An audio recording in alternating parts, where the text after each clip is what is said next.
रामकृष्ण हरी. चला गौरायानो आज आपल्या घरी. आता आम्ही चाललो आहोत पत्र्यांना. एक पारंपरिक मराठी परंपरा नक्कीच बघा. श्रेया, सान्वी, दिशा, गौरी, काव्या आम्ही सगळी चाललो आहोत पत्रे आणायला, म्हणजेच रानमालावरून गौर आणायला. आमच्या रानमालावरून गौर आणतात.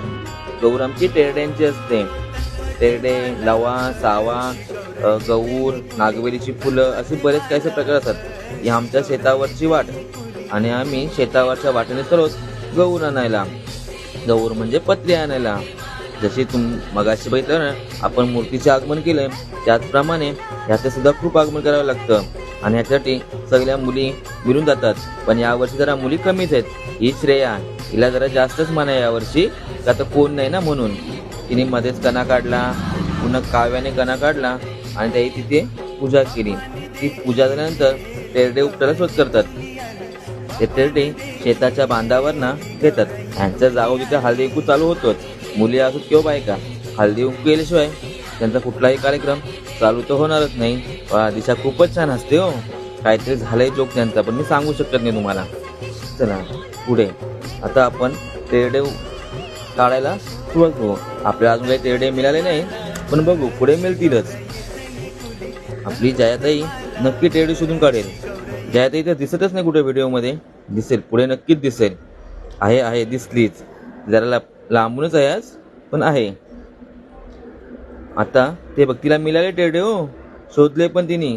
काहीतरी आईने सांगितलं होतं, दांडीच्या मेंढीवर बोलते आपल्या आहेत, तिथे जाऊन शोधा. भेटले, इथे पण भेटले आणि खूपच भेटले. बघू पुढे आता काय होतंय आणि किती मिळतात ते. भेटले सूपभर तर नक्कीच भेटले. आमच्याकडे लाकडी सूप वापरतात. तिथे सुपात भरायचे आणि पुन्हा श्रेया दिदीने पुन्हा ती सूप घेऊन डोक्यावर घरी यायचं. जरा लाजालूच आहे श्रेया, पण ह्या कामात मस्तच पुढे चाली. तिच्या जर जयतीने डोक्यावर दिलेलं आहे ते, तर ते डोक्यावर घेऊन पुढे आपल्या घरी निघायचं आहे तिला येतं. पण येतानाही पुन्हा धुवून साफ करून पण घ्यायचे असतात. त्यासाठी आपण पुढे जाऊ आपल्या ताल्यावर. चला एक एक करून सांगत. हा आमचा गावकीचा तला. आता इथे येऊन पुन्हा हे तेरडे पूर्ण साफ धुवून घ्यायचे. श्रेया दिदी पुन्हा आता इथे देवाची पूजा करून ते तेरडे धुवायला घ्यायचे.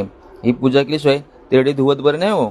आमच्या मराठी परंपरा आणि संस्कृती खूप वेगळ्या आहेत. त्या कोसाकोसानुसार बदलतच असतात. तो सूप धुवून घ्यायचे, ते तेरडे धुवून घ्यायचे आणि व्यवस्थित अगदी सुपात ठेवून घ्यायचे. काव्या काहीच कामाची नाही. हा शिवम नुसता मस्तीखोर. ह्यांचं काय नाचतात वाटतं. जाऊ तिथे नाचू, हीच पद्धत आमची. बरं आहे, नाचा नाचा. नाचून घेतलं, दमल्या की नाही नाचतात. नाचू द्या त्यांना. काय राव, किती नाचताव. चला की घरी, संध्याकाळ पण झाली होती. पाया पडल्या म्हणजे झाली, संपला यांचं नाचून झालं. पुन्हा आता डोक्यावर पत्री घ्यायची आणि आपल्या घरची वाट पकडायची. म्हणतात ना, गौराई येली आपल्या रानमालातून घरी. म्हणजे ही गौराई रानमालातच असते आणि ते आपल्या घरी रानमालातूनच येते. आणि ही गौराई आली कासरबड गावामध्ये आणि पुढे जाईल ते आपल्या हनुमान मंदिरामध्ये. हनुमान मंदिरामध्ये हनुमंताचं दर्शन घेऊन ते आपल्या घरी येईल. घरी आल्यानंतर तिचं अगदी पाय धुवून हळद कुंकू देऊन अगदी जे म्हणतात ना, मला बोलता पण येत नाही जास्त, पण मी बोलायचा प्रयत्न करतोय. तुम्ही नक्की मला लाईक्स आणि फॉलो नक्की करा. पाय धुवून हळदी कुंकू लावून त्यांचं औक्षण करण्यात येईल आणि औक्षण करून अगदी त्यांना नैवेद्य वगैरे देऊन घरात घेतली जाईल आणि संध्याकाळी भाजी भाकरीचा नैवेद्य दाखवून त्यांची आरती व पूजा केली जाईल. अशा प्रकारे आमची गौराईचं आगमन आज झालेलं आहे.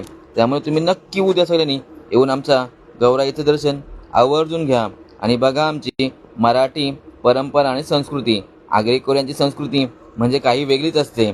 नाच गाणं होतंच, पण यावर्षी जरा कमी आहे. तरी पण तुम्हाला थोडंफार तरी दाखवण्याचा प्रयत्न नक्कीच करेल. रामकृष्ण हरी.